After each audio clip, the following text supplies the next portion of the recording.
Well, Mitch, he got a little bad on the 8 ball. He's getting to have a little problem with the speed of the table, but this obviously, I hope he calls the shot. Did he call it?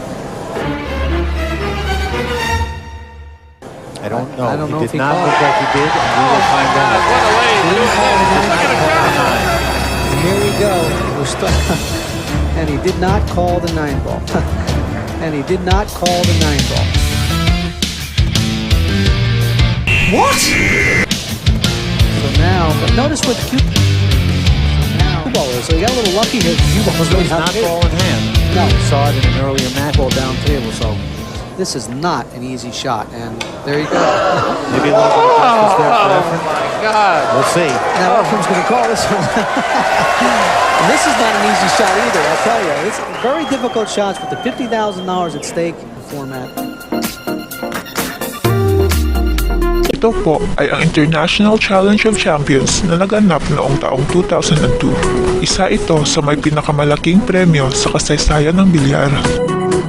Ang magiging kampyon ay mananalo ng $50,000 o nasa mahigit na 2 milyong piso. Tanghal natin ngayon ang semifinals ng tournament na ito kung saan magtutuos ang ating kababayan, ang magician na si Efren BATA Reyes. Kontra sa isang top player at ang 9-ball champion ng bansang Taiwan na si Hsiao-Lang Fang. Mr. Hsiao-Lang Fang, please. Ang larong ito ay 2 sets. Ang bawat isang set ay race to 5K. Alternate break format, 30 seconds shot clock at call pocket sa 9-ball. Ang mananalo ay mag-uuwi ng $50,000. Kaya simulan na natin. Tara! Finals, these players under tremendous amount of pressure. Every shot is critical. Ito ay ang first rack. Rack number 2. Lamang ang Taiwanese player 1-0. Earlier matches, especially Efren, who had a little bit of trouble with his break in an earlier match. And as we missed that, and Efren Reyes will have ball in hand. Sa nipis ng tira sa uno, hindi ito natamaan ni Mr. Fang, kaya ball in hand si Efren. He did that so easily that cue went to the other hand. Yes. The Philippine players do everything with a cue stick. They're very good cueists. Well, and he is an absolute icon over there. Nagsimula ang tournament na ito noong taong 1991. And, I mean, kicking at the balls, he does it all great. See him hit this with a little bit of speed.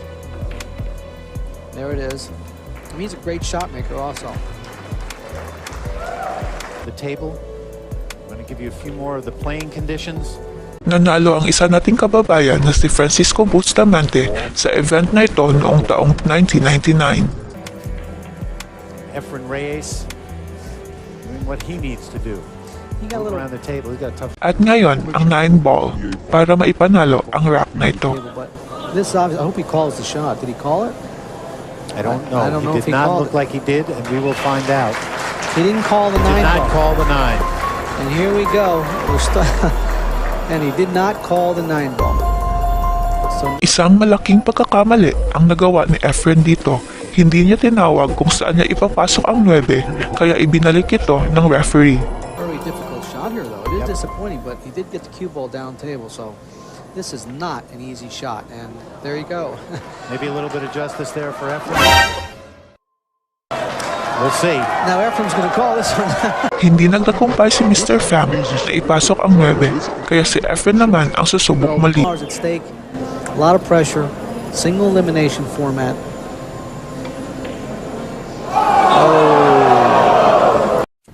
I was going to say that I did not think he would miss that. Muntik nang pumasok ang 9, ngunit sa kasamaang palad, nakuha ni Mr. Fang ang rack na ito.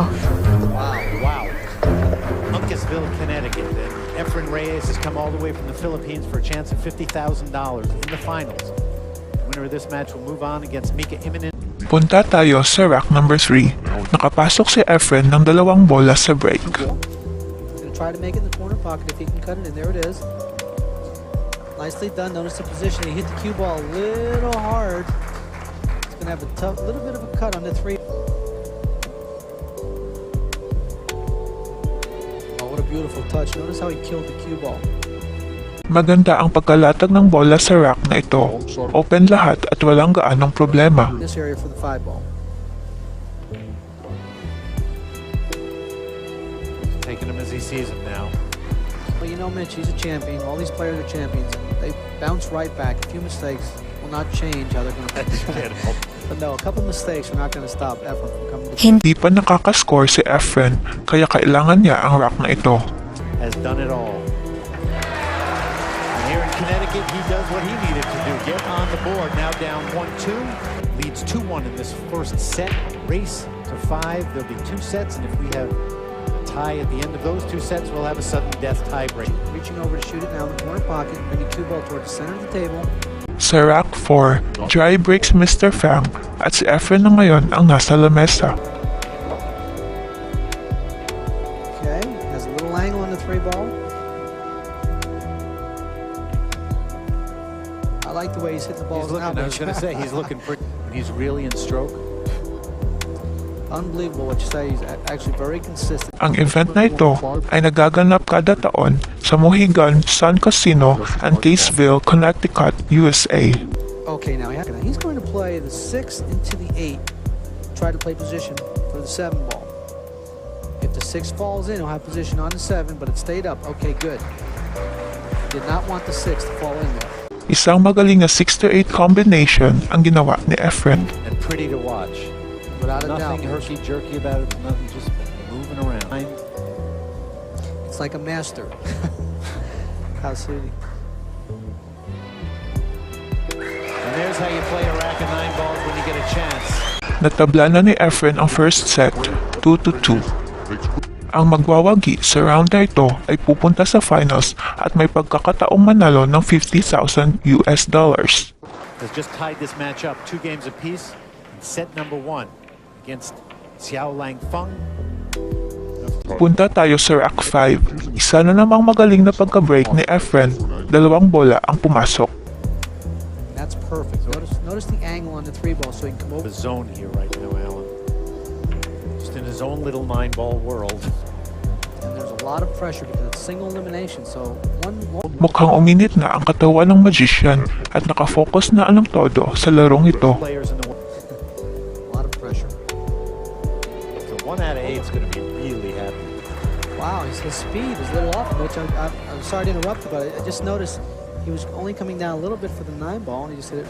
So maybe just a little too quickly there, but we'll see if we can finish this off. And you know, I guess when you're Efren, you go, all right, I'm a little out of line, but it doesn't matter. So that's 3 racks in a row for Efren Reyes, and he's joined by... Napakahusay na performance ang pinakita ni Efren at nanalo siya sa first set 5-2 laban kay Mr. Fang. Organization, they've been helping out all week and loving it. And they get to watch these 2 great players. So I bring the cue ball right by his hand, right back where his hand was. And that's perfect. And you know, if he keeps making that one on the side,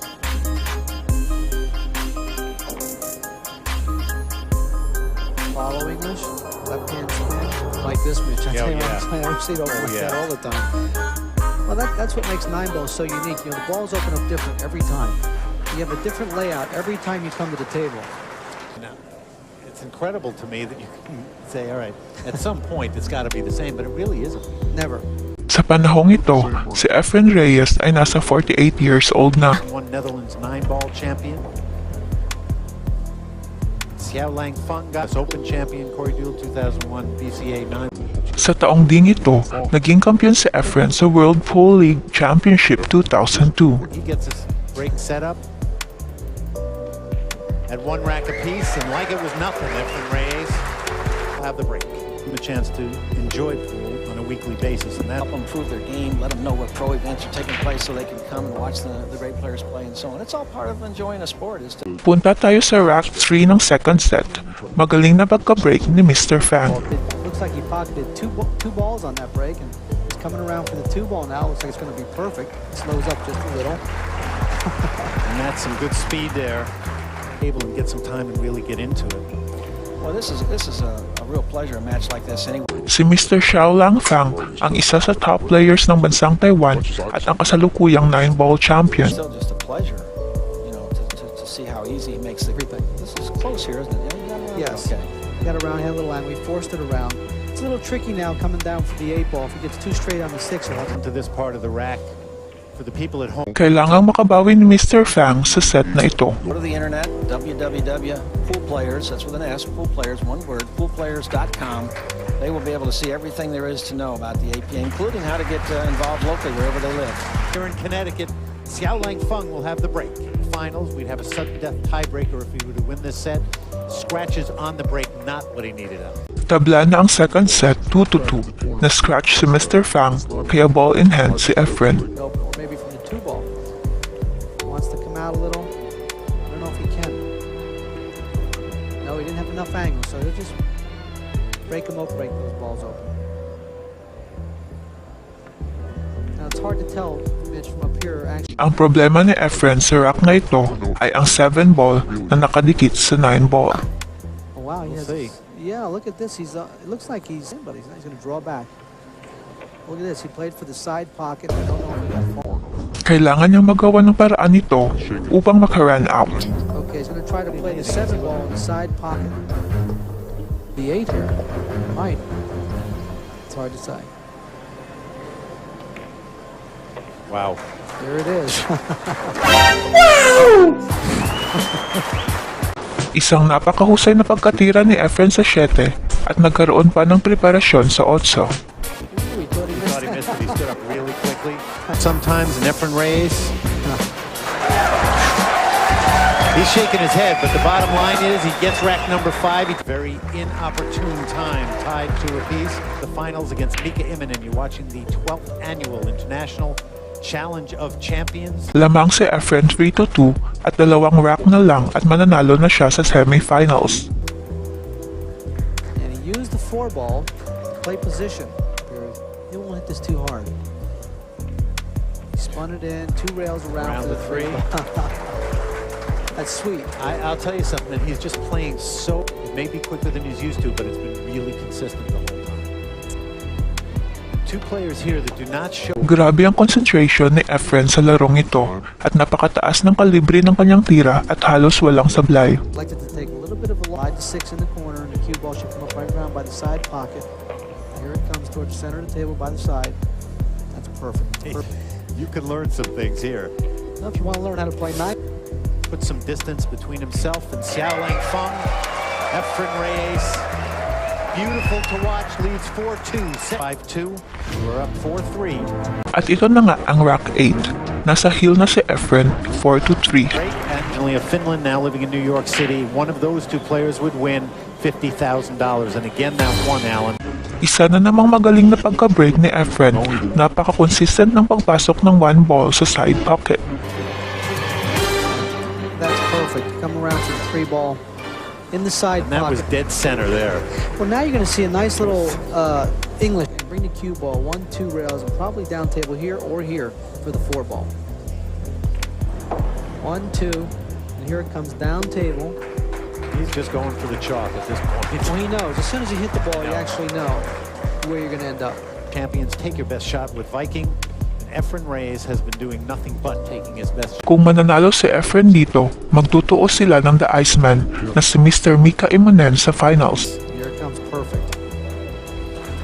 And you know what? I think for the players at home that think you have to hit the ball. It's the speed of the stroke which gets the action on the cue ball for you. And Efren, And stuff here. And I agree with you. I think it's going to be 2 bola na lang ang natitira sa lamesa. a very, very interesting final matchup between Efren Reyes, the magician, and Mika Immonen, a very focused, very concentrated player at the top of his game. A beautiful match. At nanalo nga si Efren Reyes sa semifinals laban kay Mr. Hsiao-Lang Fang. Panalo siya 2-0.